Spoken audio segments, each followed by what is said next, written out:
Hi, this video is about a fascinating idea of the Lorenz attractors. You might have seen probably the graphs corresponding to Lorenz attractors, which look like trajectories that shape like a butterfly. But it's something that essentially can describe the chaotic behavior of systems like weather, and there are also many other chaotic systems around us, like double pendulum. So the basic idea which you may relate with the most is the butterfly effect. You may have heard of this in the movies, or you may have read this, you may have watched YouTube videos. Basically, imagine a butterfly flapping its wing somewhere in Pune. And because of this, at a later point of time, somewhere far away in Earth, let's say in Boston, this causes a tornado. This, at least in theory, is very much possible. And in science, this is called as the butterfly effect, where a small insignificant change or a insignificant difference in the initial condition leads to vastly different outcome as you go ahead in the future. So it's not that butterfly flapping a wing right now will cause a tornado right now somewhere else, but it's more like butterfly flapping its wing will cause some difference in the way atmosphere is arranged, very minute difference in the initial condition. And just like how weather is so unpredictable beyond, let's say, 1 week or something, because of the because of the incapability of us humans to very accurately know the initial conditions, just like that, a minute change like a butterfly's flapping of the wing can cause so much dramatic difference in the outcome, let's say in the weather, in the form of a tornado or in the form of tsunami, whatever it is. So this is a fascinating idea, and just like you, when I heard about this for the first time, it almost sounded unbelievable, and I had to see the equations to at least for this to make sense to me. So let's look at that. And this video is also actually about review of the one of the papers that we recently published on arXiv, which was on modeling chaotic Lorenz ODE systems using scientific machine learning framework. So I'll also be giving you a simple research paper review based on this work. But before that, let us get into a little bit of history and what people have encountered in terms of chaotic systems. So there is this famous three-body problem, which is, let's say you consider the motion of only three planets or just three bodies, like sun, moon, and earth. Newton apparently famously told Halley that the theory of motion of earth, moon, and sun made his head ache because of its complex and unpredictable nature. I mean, this is a story. I don't even know if this is true. And apparently, he stopped thinking about this as a result. It caused him a lot of sleepless nights, and at certain point, he stopped thinking about this. The reason for this was the trajectory of these three bodies heavily depended on the initial conditions. So if you simulate the motion of these three bodies for a certain point of time, you might feel like, oh, they are tracing the exact same trajectory, but even the minutest difference in the initial condition can cause the trajectory to be completely different. So that's the whole idea here. So three-body problem was actually an example of such a system, which later came to be known as chaotic systems. And Ed Lorenz, who was another scientist, he was trying to simulate weather by taking 10 or 12 different parameters, including temperature, pressure, etc. He wanted to simulate the weather as a function of time, and he had certain initial conditions that he considered. And when he ran his simulations, he observed that the two times he ran, he was getting two different results. And one of the reasons why this happened was the computer that he was using at that time were using these primitive technologies called vacuum tubes instead of the modern transistors. And I think the computer could handle up to 6 decimal points or something for what he was doing. And however, the printer, which was printing the results, could only handle 3 decimal points. So basically, the initial conditions that he set was different after the 3rd decimal point. And this difference apparently caused significant difference in the predicted conditions of future weather based on Ed Lorenz equations. So he thought he had same initial conditions, but it was not exactly the same. It was actually almost the same, but the outcome was completely different. So on seeing this, Lorenz actually initially got confused. He thought one of his vacuum tubes broke down or something like that. But that was not the case. This was because of the slight difference in the initial conditions due to variability after the third decimal point. And this huge difference is called as chaos. So in reality, it does not mean that things are non-deterministic or things are random. That's not the case. Even in the weather equations that Lorenz was using, the equations were completely deterministic. If the initial conditions were exactly the same to every single decimal point, then it will be completely predictable. The future will be completely predictable. But even if there was the slightest, even if the difference was there in the 100th decimal point, at some point of time, there will always be divergence between the forecasted results. This is also one of the reasons why in reality, like weather, you will never see predictions beyond 7 or even 10 days. Usually 1 week is where you can reliably see the weather results. So if you currently go to Google weather, and wherever you are right now, if you try to look for the weather predictions, and if you note it down, and if you recheck if it was correct or not after 7 days, you will see that the moment you hit around 1 week or so, the weather prediction will start to be less and less accurate. Tomorrow's weather will be accurate, the most accurate. Next days would be even less so, and like that. So this is an example of chaotic system where it is fully deterministic but unpredictable due to the high sensitivity to initial conditions. So there is even a saying that, is there a point in trying to predicting the future if the future predictions after a certain point of time are no better than just taking wild guesses simply because of the chaotic nature? So these are interesting philosophical questions, which comes because of the presence of these chaotic systems, and especially in weather systems also. Is there a point in trying to build very accurate weather models, given even the minutest change in initial conditions can cause differences after 1 week or after 10 days or something like that? And as long as humans cannot take initial conditions with very high degrees of accuracy, because there are so many factors influencing the predictions and we can't keep track of the initial conditions that well, the models will almost always be accurate only for a certain point of time. Now, the most famous example of chaos is probably the Lorenz attractor. So this figure, which looks like a butterfly's two wings, it's very famous. You may have seen this, you may not have seen this, but this is basically the graph that is plotting the Lorenz attractor. I will come to explain exactly why this is called as an attractor. Where is this attraction happening? Lorenz, obviously, for the name of the scientist Ed Lorenz, and attractor for a certain reason. But this example of weather that I was seeing, it's so fascinating that if somehow we could solve these chaotic systems with a high degree of accuracy, we could avoid, or at least we could save a lot of lives from tornadoes or landslides or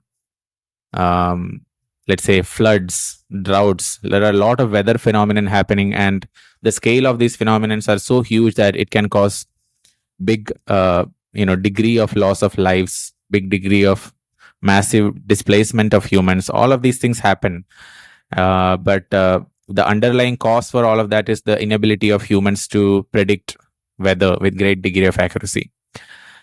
Now, in the before coming to the Lorenz attractor, I just want to show you one set of equations. So let's take this example, dx by dt. So this x dot is with respect to time. So dx by dt equal to minus y minus 0.1 x, and dy by dt equal to x minus 0.4 y. If you consider this system of differential equation, so ultimately this is a differential equation with two variables, right? You can plot x and y. Let me just show you what exactly this plot is doing. So if this is x and y, And let's say you start somewhere like y equal to 1 and x equal to 0, this point. So if y equal to 1 and x equal to 0, then x dot equal to minus y, right? So x dot equal to minus 1 and y dot equal to x minus 0.4y. So y dot equal to 0 minus 0.1 multiple. So this is minus 0.4. So x dot and y dot are negative, meaning x dot is, let's say, so the x will change in a negative direction, something like this. Y will also change in negative direction, something like this. So overall, this will move somewhere here, right? And let's say this point is now, so if x dot is changing by this much, new x is minus 1. So this is the new x, modified x, and new y is, let's say, what was the original y? 1 minus 0.4, which is 0.6. So now using this, we can calculate new x dot and new y dot. So new x dot is minus y minus 0.1x. So it is minus 0.6 minus 0.1 times minus 1, which is equal to minus 0.6 plus 0.1, which is minus 0.5. This is x dot, the new value of x dot. And the new value of y dot is x, which is minus 1 minus 0.4 times y times 0.6. And this is equal to minus 1 minus 0.24. And this is minus 1.24. So x dot and y dot is again negative. So y will move down. So y will move till minus 1. Y will move by 1.24 from, so what is the new y? Let's calculate the new y. The new y would be, new x would be the previous x plus x dot. So minus 1 point. So new x is equal to minus 1.5 and new y equal to 0.6 minus 1.24 minus 0.64, right? I don't know if I'm making any calculation mistake. So the new x would be minus 1.5. Let's say it is somewhere here. And new y is minus 0.64, somewhere here. X would be somewhere here, y would be somewhere here. So yeah, so over here. So overall, if you really keep tracking the values, this will be like a spiral, and this will spiral inwards. The trajectory would look something like this, and it will go and go and go such that it reaches the origin. So this is an example of an attractor where here the origin as a point of attraction, it attracts all the trajectories around it towards it. It's a fixed attractor point. You could start pretty much anywhere, and there are multiple trajectories. So I just drew like a black curve and a green one, but you can also add other trajectories. All of these trajectories will finally end up at the origin, and something like this. So this is an example of an attractor. Now, Lorenz attractor is an example of another attractor where the attraction points are different. And before coming into the graph of the Lorenz attractor, I just want to talk about the Lorenz system. So this is the weather model, the Lorenz system using which the weather was modeled.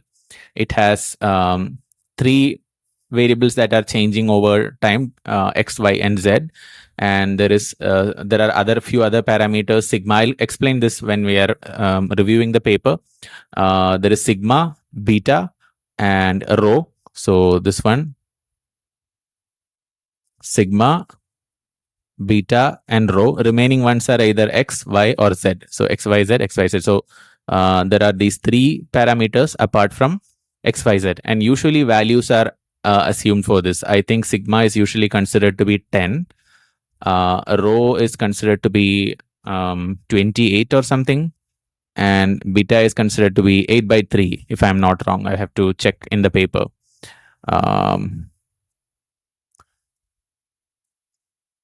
Let's check. Yeah, sigma is considered to be 10, rho 28, and beta is 8 by 3.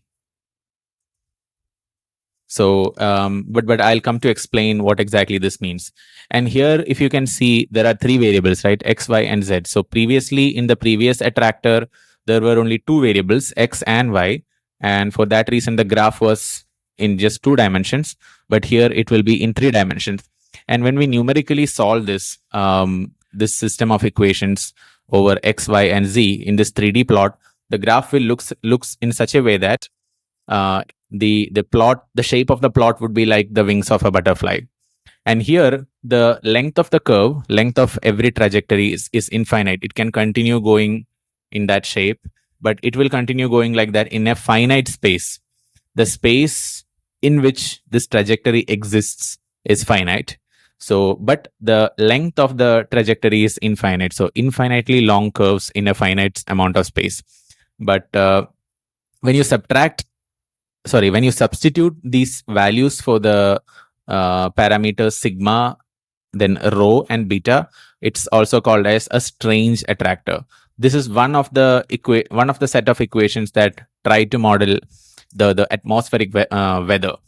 So now with this idea, even if you don't completely understand the meaning of these three set of equations, that is okay. But I just want to show you the approach behind the scientific machine learning framework that we implemented for solving this system of equations. So let's go into the paper. So I want to first give a shout out to Samir and of course Raj and Rajat for putting this paper together. And this was a very interesting paper because we were not sure in chaotic systems if we could actually use scientific machine learning or not. And in fact, we also noticed that there is a prediction breaking point. After a certain point, you cannot forecast to beyond a certain limit. So I'll also show you that. But basically, I'll skip all of this. In scientific machine learning, what we are doing is we are replacing certain terms that are difficult to estimate with neural networks. And there are two approaches. One is called neural ODE. This is where you are replacing the entire system of equations with a single neural network. In universal differential equation, UDE, you don't replace all the terms with neural network. You replace only those selected set of terms. So UDE is apparently more powerful for doing forecast, because in UDE you still have physics remaining. You're not taking away all of the physics. So we wanted to actually answer a few questions in this particular context. The first one was, can neural ODEs and UDEs be used instead of traditional, black box models or something like that for numerical difference? Like instead of traditional systems for these numerical differential equations, can we use neural ODE and UDE system? And especially in the context of weather systems. So basically the Lorenz attractor. And then the other question was, in the UDE, can we replace certain terms in Lorenz system with neural network and later recover them? So by recover them, what I mean is, can the neural networks predict some values where the values match the actual value of the missing terms or the actual value of the replaced terms? I will show you what this means in a graph format. And whenever I say replacing with a neural network, you just need to imagine something where a term, let's say beta is a term, beta will have a value, right? Now, if I say beta is replaced by a neural network, all I mean is the value that beta takes is replaced by the value that is predicted by the output of a neural network.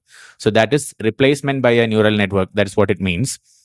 Then how does UDE prediction compare with neural ODE prediction? This was another question. Can we do so? This prediction is for the range of training data set. So we train the neural ODE and UDE system on a certain data set, right? And then forecasting is essentially like testing. We are trying to predict on data set that was unfamiliar or unknown. And finally, answering the question, are actually UDEs better for doing the forecast? So these were the question, and this was the system of equations which I showed you, the Lorenz attractor. And there are three numbers, sigma, rho, and beta. If you are from the fluid mechanics background or heat transfer background, you might be knowing these numbers: Prandtl number, Rayleigh number. And this geometric factor is like a empirical value. The value of sigma, rho, and beta is taken to reflect some properties of air. So sigma is 10, rho is 28, and beta empirically 8/3. Now, this is the butterfly effect graph, XYZ, two lobes, each lobe like one wing of the butterfly. And if you really plot X versus T, Y versus T, and Z versus T, this is what you get. Some of the plots are overlapping, so I'm not sure if you can see how well. Let me just zoom in. So blue is X, red like graph is Y, and green is Z. And you can see that this is heavily dependent. This X of t, Y of t, and Z of t is what is heavily dependent on the initial condition. Basically X of 0, Y of 0, and Z of 0. In neural ODE, the entire differential equation we replace with neural network. So this whole term, and this whole term will be completely replaced by neural network, and the output of the neural network will basically be the be compared with the actual values of X, Y, and Z, and that value will inform how much the weights of the neural network should be changed, and then the weights will be changing. Now the problem here is that the neural network does not know anything about the physics of how the values of XYZ changes. It only can train on the training data, which is the ground truth data, which we can generate like this given certain initial conditions, and then neural network can train, and then we can see if in the testing, if on the future values of X, Y, and Z, which the neural network has not seen, whether it can make good predictions or not. So this is what we do in neural ODE. In UDE, however, we retain certain terms. The equations are modified to incorporate 3 neural networks, plus certain terms are retained. So this UDE is a really good way to blend the physics of weather model along with machine learning approach. So this is the universal differential equation approach. And here the good thing is we can also compare some of the terms, like, so this NN1 is essentially replacing this guy. So dx by dt is sigma times y minus x, right? So the NN1 is nothing but x. So NN1 is neural network 1 is supposed to predict the value of x. So we can really compare, we can plot the output of NN1 against the ground truth value of x to see how good the missing terms can be predicted. So now let's get into the results. We actually played with a lot of hyperparameters. So including activation function, learning rate, then optimizer, number of hidden units, epochs, lot of things. And we were doing basically like a grid search. And this allowed us to find the best set of hyperparameters that can make the prediction. And you can see the exponential loss of the reduction in loss over time. And we also tried different activation functions, and we found that sigmoid is really good. And then here is the actual training and forecasting. So what are we trying to predict here? We are trying to predict the values of X, Y, and Z, which is represented as U1, U2, and U3. And it's over time. The prediction is over time. So here the dots are the actual values and the lines are the predicted values, the predictions. And you can see that for the training data where the t-span is from 0 to 10, the prediction is matching really well with the actual values. But then if we predict for the remaining time from, let's say, 10 to 15, so we are predicting for 1/3 of the time and training for 2/3 of the time overall. If you look at that, if you look at it from a train test split angle, you can see that there is slight mismatch between the prediction and the actual value. So these blue dots are the actual values for the future, and this blue dotted line is the predicted value for the future. And you can see that there is already some discrepancy coming. Now let's look at a few more plots from our result section. So in UD, universal differential equations, we were using these hyperparameters, and I just want to show you the training versus forecast. So training is again really good. So here neural ODE and UD are pretty good. Both of them can train very well. But here in UD, I at least feel visually that the forecast is much better in the case of UD. When we show the loss, that's also reflecting the how good the forecast is. And one more thing is recovery of missing terms. So UD had a few missing terms which were replaced by neural network. So if we plot the value of the missing term with the value of the output from neural network, we can see that in the UD there is fairly good match. So this is also a really good feature of the universal differential equations. Now what we did next was adding noise to the data. So the usually when we say noise, it's like a Gaussian noise. So every single data point will be augmented by a plus or minus noise, which is sampled from a normal distribution. And we'll see if how well the neural OD and UD can learn because of this, because the data is noisy. And here also we were able to make very good training. So in the training itself, you can see that the original prediction is much better than the noisy. So for example, in this plot here, the noisy data is not being accurately captured by the prediction. And in the forecast also, the same thing is happening. Noisy data is not captured really well by the prediction. And one more important thing is the forecast breakdown point. So here you can see that the term U1 is diverging beyond this point. So this is t equal to maybe 13 or 14. And beyond that, the forecast is completely breaking down. And this is something that we have happened in many different problem statements. I mean, this is completely expected, especially in chaotic system. This is even more expected. But even if this system was not chaotic, at some point the forecast will break, because unless the equation is, let's say, sinusoidal or something, unless the plot is sinusoidal or something, it's impossible for the neural network to forecast way far away from its training. It's that's not how neural networks work. So the same thing happens here, but the good thing is we can tell exactly at what point will the forecast break down. So sometimes it will be based on if there are supposed to be 100 data points.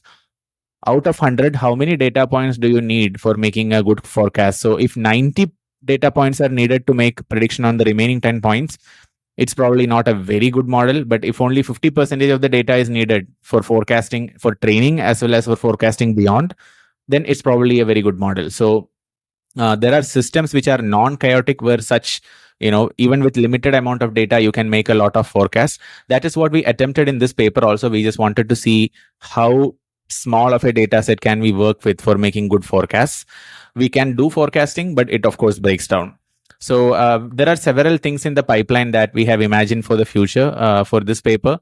Essentially, the Lorenz attractor system to make it much more comprehensive. But this was also like a very good attempt for figuring out how well the UD versus neural OD works. And the final loss in UD is much smaller compared to final loss in OD, neural OD. This loss is, although the difference looks like it's 2 orders of magnitude, it's logarithmic, so it's even bigger. And the forecast breakdown point is beyond 66.67. So if you have 100% data points, if you use 66.7% data for training and remaining for forecast, UD will perform barely okay. But OD would have already broken down. Neural OD would have already broken down if 66.7 is for 66.7% beyond training can be predicted using UD. Only 60% beyond training can be predicted by neural OD. That's what this 60 and 66.7 means. I was trying to say from the perspective of the total data, like the training data plus forecasting data. But here we are talking in terms of the size of the training data itself. So given X amount of training data, forecasting for UD only breaks beyond 66.7% of training data. So it can, if you provide 100 data points, UD can predict for the next 66, 67 points. But neural OD can only predict for the remaining 60 points. So UD is better at doing forecasting. These are again very interesting results, but more comprehensive studies have to be done to see for various conditions how well the neural OD or how well the UD performs compared to neural OD. But that's this paper about. I'll be sharing the link in the description for this paper. I really encourage all of you to read the paper. And if you have any questions, feel free to reach out. And if you are interested in scientific machine learning also, feel free to reach out. This is something that we really enjoy working on. Scientific machine learning is a new upcoming field. It's done in Julia language because of the amazing packages that it has for solving UDs and neural ODs. And if you are interested in learning Julia or learning scientific machine learning, we'll be more than happy to help out. So we'll see again in another video where we'll be reviewing another awesome paper. Until then, take care. Goodbye.